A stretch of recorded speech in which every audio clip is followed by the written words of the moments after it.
Je suis prêt. Allons-y. Ça y est, il est là. Donc nous, on diffuse le lendemain de Alors, la il ne faut pas sortie. que je vous regarde, donc. Non, mais je vais me mettre à hauteur. Ah, d'accord, Hop. d'accord. Oui, oui, vous en faites pas. Ok, ok. C'est juste moi. Donc nous diffusons le lendemain de la sortie puisqu'on est au week-end. D'accord. Ça y est, Terrien est là. Après avoir autant travaillé dessus, comment vous sentez-vous, vous qui êtes quand même habitué à sortir des albums? Est-ce qu'on se ressent toujours un petit stress? Ah oui, oui. Beaucoup. Même plus qu'avant. À quoi est-ce dû? Non, mais plus qu'avant parce que il faut refaire ses preuves à chaque fois. Voilà. C'est comme ça que vous prenez les choses? Oui, moi je trouve que j'ai de la chance d'être créatif toujours, de toujours m'amuser quand je me mets derrière un piano avec un texte sous les yeux que j'essaie de mettre en musique. Donc à chaque fois, c'est comme un peu remettre son titre en jeu. Et donc oui, donc bien sûr, à chaque sortie, il y a toujours du stress, de l'inquiétude, est-ce qu'ils vont aimer, voilà. Est-ce que vous le faites écouter à des personnes hormis votre équipe avant Un petit peu, quelques personnes. pour avoir des indications où aller, pour voir si ça plaît, Non, pour quelle pour raison? voir si ce cru-là leur plaît, quoi, voilà, si l'album de cette année leur plaît, juste, Terrien contient 12 titres. oui, Vous avez composé toutes les musiques. Comment ça oui. s'est passé avant qu'on parle ensuite des textes qui sont pour moi très importants dans l'album? J'ai composé toutes les musiques sur les textes. Est-ce qu'on change sa routine de travail par rapport à l'auteur ou est-ce qu'on Non. se laisse s'inspirer par les mots, porter par les mots? Ouais, porté par les mots. Porté par les mots, porté des fois par la structure graphique, la longueur des phrases, par exemple. Si on veut parler de mon refuge, j'ai même des deux chansons écrites par Clara Luciani. Il y a, même sur le papier, c'était la façon dont c'était écrit, euh, une phrase de 2 mots suivie d'une phrase de 7 mots, etc. C'est un, rien que ça peut inspirer une musique. Donc il n'y a pas que le sens du texte, il y a aussi la façon dont le texte est présenté comme ça. Ce que j'aime beaucoup sur cet album, c'est qu'on a plusieurs générations dans les auteurs. Ouais. Vous venez de le dire, Clara Luciani, on a Didier Barbelivien, Oui. on a Carla Bruni aussi, Jeanne Chéral. C'est important pour vous ce mélange générationnel entre guillemets, ou est-ce que vous restez loin de juste les mots? Mais c'est le temps qui est passé qui fait qu'il y a des changements générationnels. Je ne suis pas à la recherche du changement générationnel. En revanche, je suis à la recherche de bons textes.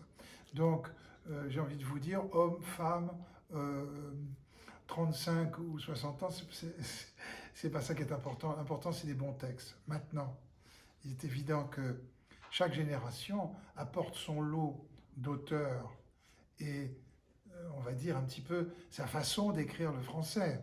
Et moi, c'est ça que je recherche, parce que dans le style de chaque auteur, j'y puise, moi, l'inspiration pour prolonger ma musique, si vous voulez.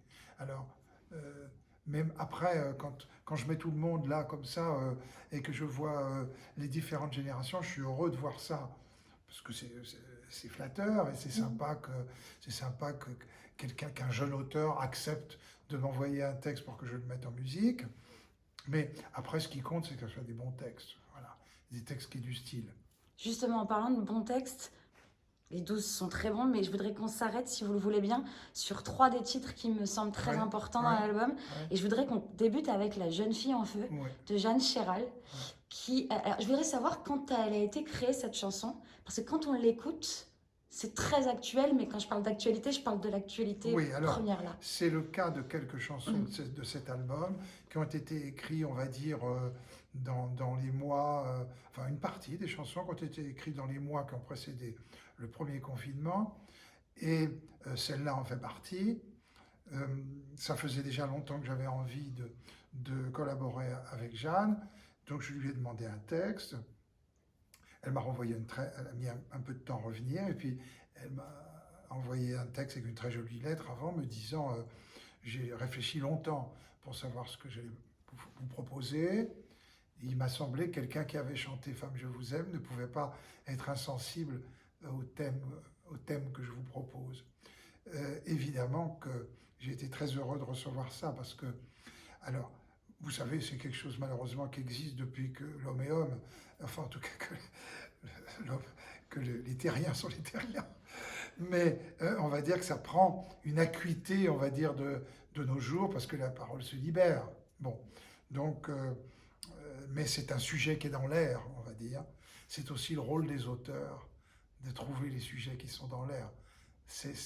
J'ai remarqué toujours ça, c'est que les auteurs de chansons, ils sont en prise directe avec leur époque, bien souvent, et donc ils sont inspirés par des choses qui sont dans l'air. C'était le cas pour cette chanson, qu'elle a été écrite il y a 6 mois, ou hier, c'est à peu près le résultat est le même. Mais il y a les auteurs, certes, mais il y a l'interprétation. Et ça, Oui, l'interprétation, il n'y a que vous qui l'amenez. oui, Justement, elle est forte, elle est forte, elle est oui. poignante. Moi, ce qui m'a appelé tout de suite, plus que le titre, plus que j'ai compris de quoi elle parlait, même j'ai envie de vous dire de qui elle parlait. Mais, pardon, c'est quand j'ai vu combien de filles, combien de filles en flammes, combien, etc. Avec des mots qui m'ont sauté à la figure tout de suite, comme combien de filles en flammes, brûlées, adolescentes, sont devenues des femmes vacillantes.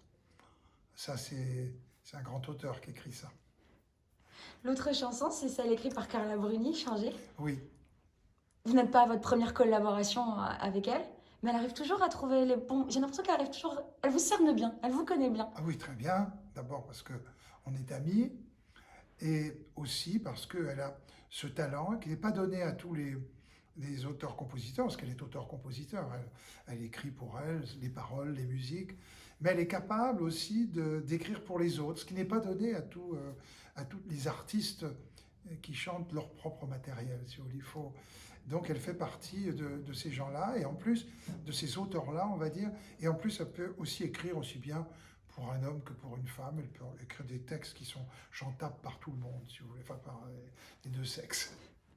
Et la dernière, et je viens de me rendre compte que je n'avais pas du tout fait exprès. Je voudrais qu'on parle du single Mon Refuge, écrit par Clara Luciani. J'ai pas fait exprès de choisir que les femmes, mais j'ai l'impression que les femmes vous donnent les mots qu'il faut. Ah oui, et j'ai envie de dire de plus en plus. Ça a été pour moi, d'abord, encore une fois, évidemment, que depuis qu'elle est apparue dans le paysage, chez nous, le paysage musical, j'ai trouvé évidemment que Clara avait une personnalité euh, forte et à part. Et en plus que ce soit un auteur, c'est formidable pour moi. Donc évidemment, je lui ai demandé des textes. Et je dois dire quand ça m'est arrivé, je le lui ai tout de suite dit d'ailleurs, je lui ai dit, envoyé un texto en lui disant qu'il y avait là une fraîcheur dans sa face, dans son inspiration, dans ses textes qui allaient beaucoup me servir, moi, pour mettre de la musique dessus. Voilà. Comment choisit le premier titre, celui qui va représenter aux yeux de tous l'album avant la sortie de l'album? Là, pour le coup, c'est Mon Refuge, mais comment se fait ce choix? Écoutez, le choix, il se fait quand on met tout bout à bout, quand on écoute toutes les chansons de l'album, et généralement, le single sort tout seul du lot. On n'est pas nombreux dans la pièce quand on écoute, on est quatre, je crois la première écoute, on était, oui, 4, 5. Et évidemment, je surveille les signes chez les autres, parce que moi, mon, mon idée était faite depuis le début, en fait, depuis le début des enregistrements. Mais quand j'ai vu leur réaction, je me suis dit, je pense que c'est cette chanson-là qu'il faut mettre. Souvent, c'est drôle, le single s'impose tout seul. Au milieu avec, évidemment, il y a plusieurs raisons de mettre une chanson en single. Mais vous avez des très bonnes chansons qui ne sont pas des singles. Le single, il a une espèce de grâce à part. Il a la possibilité de plaire au plus grand nombre. Je sais pas, j'ai du mal à en parler, j'ai du mal à le définir, mais quand je l'entends tout de suite. Et généralement pour les autres aussi, je l'entends. C'est une certitude, on l'entend dès l'écoute. Oui, j'entends souvent, quand j'entends, je me dis, tiens, ça doit être son single. L'album s'appelle Terrien, Oui, dans un moment où, je peux dire la France, mais non, en fait, le monde entier le monde. a besoin de bienveillance. C'était... Oui, mais enfin, en tout cas, le monde traverse toutes tous les pays, toutes les races, toutes les nations traversent la même chose, ce qui est incroyable. Donc, et en même temps, c'est-à-dire donc le même problème, et, aussi, on est dans un moment donné où le monde change. Et je crois que ça se ressent partout, au nord, au sud, à l'est, à l'ouest. Et le monde est en train de changer. On le ressent tous, on ne sait pas tous expliquer comment, mais l'état de terrien est un état auquel on, on réfléchit en ce moment, je crois, dans toutes les civilisations et toutes les cultures. Ma dernière question est la suivante. Moi, quand j'écoute un album, je l'écoute en trois temps, en trois fois. Ma première écoute, c'est l'auditrice. Ma deuxième, je joue à la journaliste. Et ma troisième, j'essaie de le juxtaposer sur scène. Est-ce que vous le Vous voyez essayez de juxtaposer sur scène, de vous Ah oui, imaginer oui, sur scène. bien sûr. Bon, malheureusement avec la crise, mais bon, à un moment donné, on va y retourner Ça sur viendra scène. quand même, on espère. Oui. Vous le voyez sur scène, Terrien? Ah oui. Vous le visualisez déjà? Oui, oui, oui. Je sais même les trois, j'en sais trois qui, à mon sens, seront sur scène de toute façon. Après les autres, c'est leur façon de se comporter sur scène, les chansons, la façon dont le public va les recevoir. C'est pour ça que généralement je sélectionne une partie de l'album, mais je me débrouille pour au moins les chanter toutes une fois quand même pas toutes ensemble, parce que malheureusement dans mes tours de chant, pas malheureusement, mais j'ai la chance d'avoir un répertoire important maintenant, donc j'ai une place qui n'est pas énorme pour les nouvelles chansons. Il faut qu'elles se fassent une place. Donc je me débrouille pour toutes les faire au moins une fois quand même, pour voir le ressenti avec les gens, parce que le public, des fois, vous apporte des surprises. Et son choix peut vous surprendre. Une chanson à laquelle vous n'avez pas pensé, où vous vous êtes dit, ça c'est une chanson d'album, celle-là, elle passe pas sur scène, il se passe quelque chose avec le public. Donc il faut toutes les essayer une fois. Ça, je commence pendant la promotion déjà. Les quelques émissions où nous chantons en direct, je suis très attentif à la réaction des gens, et même des gens de notre métier, des gens de la production, des techniciens, etc. Ça aussi, ça vous permet, pour revenir au single, ça vous permet quand vous voyez sur un plateau de télévision des gens qui voient passer des chanteurs toute la journée, et puis tout d'un coup, quand vous voyez leur œil qui s'allume sur une chanson, généralement, c'est que c'est celle-là qu'il faut mettre en avant. Donc, il faut les jouer toutes au moins une fois. Et puis après, sur un album, qu'est-ce que vous voulez? Surtout quand vous avez un grand répertoire, comme c'est mon cas, au bout de quelques mois, s'il reste, allez, 3 chansons dans le tour de chant, on peut être heureux. Bon, j'avais dit que c'était ma dernière question, mais je fais vraiment ma dernière parce que je vous ai dit, je joue à la journaliste. Vous m'avez dit, il y en a 3 sûres. Lesquelles sont-elles, celles qui sont dans votre esprit? Les 3, à mon sens, c'est Mon refuge, évidemment. Je pense La jeune fille en feu. Je pense, parce que c'est une chanson qui va toucher les gens, voilà, qui est un thème pas si développé que ça, en fait, en chanson. Et puis sinon, ça se situera, je pense, entre La rose et le bourdon, Mademoiselle, voilà. Mais par exemple, la chanson écrite avec Bernard Lavilliers peut créer une surprise aussi, vous voyez. Vous êtes Il faut que attentif je à les votre essaye. public. J'en ai 2, j'en suis certain que Mademoiselle et Mon refuge seront sur scène. Merci beaucoup. Merci d'avoir accordé du temps. Merci. Merci beaucoup.